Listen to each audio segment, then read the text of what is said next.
Anies teken kontrak politik pembangunan Stadion Makassar dengan supporter PSM.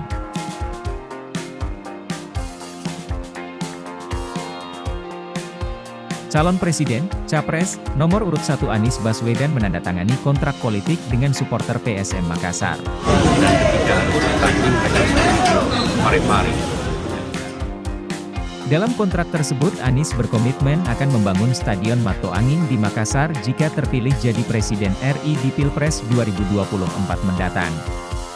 Penandatanganan kontrak politik pembangunan Stadion Mato Angin antara Anies dengan supporter PSM dilakukan di Gori Artisan Building, Makassar pada Sabtu, 18 November 2023. Anies tiba di lokasi itu pada pukul 18.06 WITA dengan disambut riuh supporter PSM Makassar yang sudah menunggunya.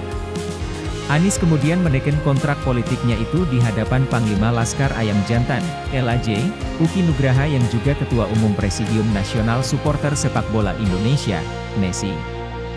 Tak hanya itu, Anies juga memperlihatkan replika stadion yang akan dibangunnya di Makassar. Stadion tersebut berstandar FIFA dan rencananya diberi nama Stadion Internasional Mato Angin.